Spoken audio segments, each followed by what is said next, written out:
नमस्कार, दोपहर के 2 बजे के इस बुलेटिन में आपका स्वागत है। मैं आपके साथ पूजा राठौर शर्मा। और चलिए बड़ी खबर के साथ शुरुआत कर रहे हैं लखनऊ से, जहां समाजवादी पार्टी के विधायकों की बैठक खत्म हो गई है।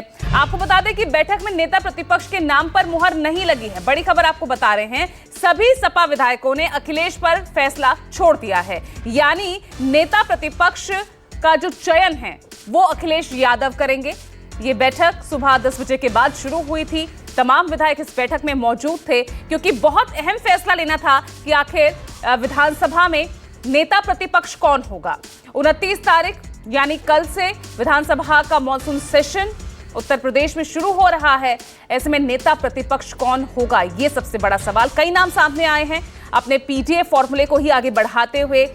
क्या नेता प्रतिपक्ष का नेता भी इसी वर्ग से होगा, ये बड़ा सवाल। तो बड़ी खबर आपको बता दें, फिलहाल ये बैठक खत्म हो गई है। हालांकि कोई नाम अभी जिस पर फाइनल मुहर लगी हो ऐसा कुछ नहीं हुआ है। फैसला अखिलेश यादव पर छोड़ दिया गया है। क्या होना है, क्या करना है हम लोगों को, ये सारी बातें मैं बताऊं। नहीं, हमने किसी का नाम नहीं किया, किसी विधायक ने, किसी एमएलसी ने नहीं किया। उन्होंने राष्ट्रीय अध्यक्ष के ऊपर छोड़ दिया। जो वो डिसाइड करेंगे वही होगा। और चलिए लखनऊ से सीधा मेरे सहयोगी मानस श्रीवास्तव जुड़ रहे हैं। मानस, जिस तरह से सपा विधायकों ने फैसला अखिलेश यादव पर छोड़ दिया है, ये क्या संकेत, क्या माने से?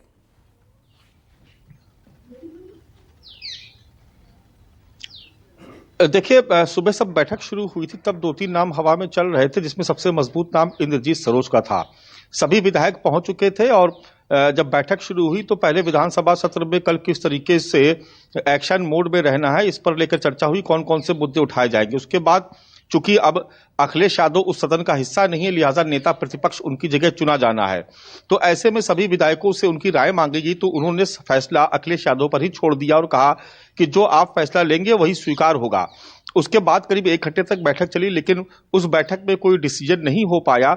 अब यह माना जा रहा है कि शाम तक, देर शाम तक, रात तक जरूर इस पे फैसला हो जाएगा, क्योंकि कल से सदन की कार्रवाई शुरू होनी है और नेता प्रतिपक्ष कौन होगा इसकी चिट्ठी भी सौंपी जानी होगी विधानसभा अध्यक्ष को। लिहाजा ऐसा माना जा रहा है कि कुछ देर तक जो कोर टीम है उसके साथ मंथन के बाद ही इस पर कोई फैसला होगा, जिस पर मुझे लगता है कि शायद शिवपाल सिंह यादव और प्रोफेसर राम गोपाल यादव, इन 2 लोगों से चर्चा किए बगैर कोई नाम घोषित नहीं होगा।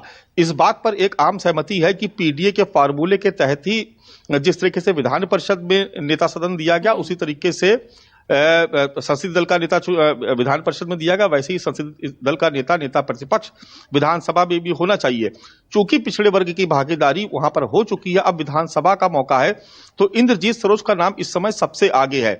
अगर कोई और नाम आता है, देखिए नाम की चर्चा शिवपाल सिंह यादव के भी नाम पर चर्चा है, लेकिन फिर एक बार आरोप लगेगा परिवारवाद का, फिर एक बार आरोप लगेगा कि यादववाद का। तो इससे बचने की कोशिश की जा रही है और ऐसे में जो सबसे सूटेबल नाम इस वक्त जो पार्टी के लिहाज से भी और पीडीए के फार्मूले के लिहाज से भी देखा जाए तो वो इंद्रजीत सरोज का है। दूसरे नंबर पर लालजी वर्मा और राम अचल राजभर आते हैं।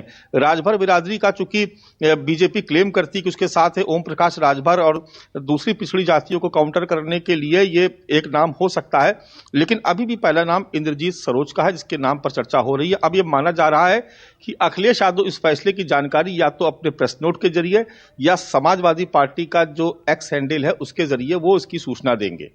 बिल्कुल। और मानस, क्योंकि अपने परिवार में भी तो समझाना है ना, खासतौर से शिवपाल यादव, और जिस तरह से पार्टी अब गैर यादव चयन की तरफ बढ़ रही है, तो इसलिए ये कोर मीटिंग जो कोर सदस्यों के साथ जो बैठक होगी वो बेहद महत्वपूर्ण होगी।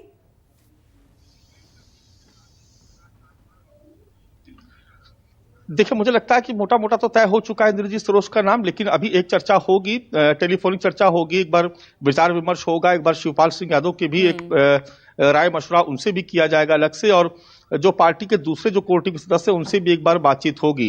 मोटे तौर पर हम सभी लोग जानते हैं कि एक नाम तय करके आगे बढ़ा दिया जाएगा, जो संभवतः तय भी होगा।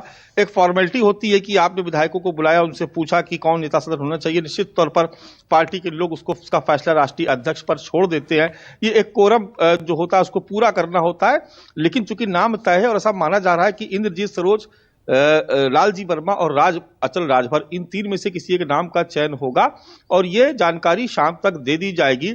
इतना जरूर है कि परिवार में सबकी सहमति बनी रहे, क्योंकि परिवार एकजुट होकर के आगे बढ़ रहा है और जिस तरीके से लोकसभा चुनाव में शिवपाल सिंह यादव ने संगठन की कमान संभाले रखी, वो खुद चुनाव मैदान से हटे, अपने बेटे को मैदान में उतारा, उसके बाद पूरे उत्तर प्रदेश में जिस तरीके की उनकी संगठन के कामकाज को लेकर के, चुनाव की रणनीति को लेकर के जो भूमिका रही है, लिहाजा उनकी जो सलाह है वो बेहद महत्वपूर्ण है।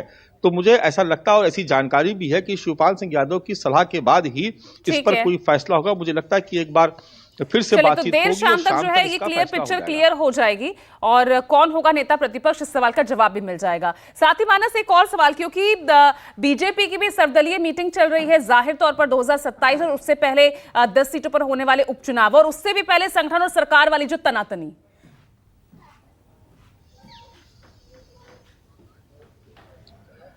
जी बिल्कुल, निश्चित तौर पर चूंकि कल विधानसभा का मानसून सत्र शुरू हो रहा है और लोकसभा चुनाव के बाद ये पहला सत्र है, दोनों ही तरीके से देखा जाए तो बेहद महत्वपूर्ण है। चाहे वो भारतीय जनता पार्टी के लिए जो आंतरिक कलह से जूझ रही है और चाहे समाजवादी पार्टी और इंडिया गठबंधन खेमे की तरफ से जो अति उत्साह में है। तमाम सारे मुद्दे हैं जिनको लेकर के सदन में सरकार को जवाब देना होगा और विपक्ष पूरी ताकत का एहसास कराएगा, जिसमें सबसे अहम मुद्दा होगा पेपर लीक का। पेपर लीक का सवाल, संविधान सुरक्षा का सवाल, जो आउटसोर्सिंग में जो भर्तियां हो रही हैं आउटसोर्सिंग के जरिए उसमें आरक्षण का सवाल, ये ऐसे तमाम मुद्दे हैं जिनको लेकर के विपक्ष घेराबंदी करेगा। तो निश्चित तौर पर बीजेपी भी अपनी रणनीति तैयार कर रही है। देखिए, उसके बाद शाम को 4 बजे लोक भवन में एक सर्वदलीय बैठक भी होनी, जिसमें सभी दलों के लोगों को आमंत्रित किया जाएगा। अब ये भी देखना होगा कि उसमें किस तरीके से तय होता है। सरकार की कोशिश होती है कि सभी दलों की आम सहमति बनाई जाए, लेकिन जो हालात है उत्तर प्रदेश में उसको देखते हुए कल समाजवादी पार्टी निश्चित तौर पर सरकार की पेपर लीक के मुद्दे पर घेराबंदी का प्रयास करेगी और भारतीय जनता पार्टी इसको कैसे काउंटर करेगी, इसको लेकर के रणनीति तैयार हो रही है। सुधांशु त्रिवेदी भी आज लखनऊ पहुंचे हुए, वो भी 3 बजे प्रेस कॉन्फ्रेंस करेंगे। हालांकि उनका मुद्दा अलग हो सकता है, लेकिन एक तरीके से अब ये बताने की कोशिश की जा रही है बीजेपी खेमे की तरफ से कि संगठन और सरकार में कहीं कोई विवाद नहीं, कोई अंतर्कलह नहीं है, क्योंकि समाजवादी पार्टी ने देखिए इसको भी मुद्दा बना लिया है कि जब उन्होंने कहा कि मौर्य जी ही मोहरा है। ठीक है, तो चलिए नजर शाम 4 बजे होने वाली इस बैठक पर भी रहेगी। ठीक है, आप बने रहेगा मानस इस तमाम अपडेट्स के साथ। बहुत बहुत शुक्रिया फिलहाल के लिए।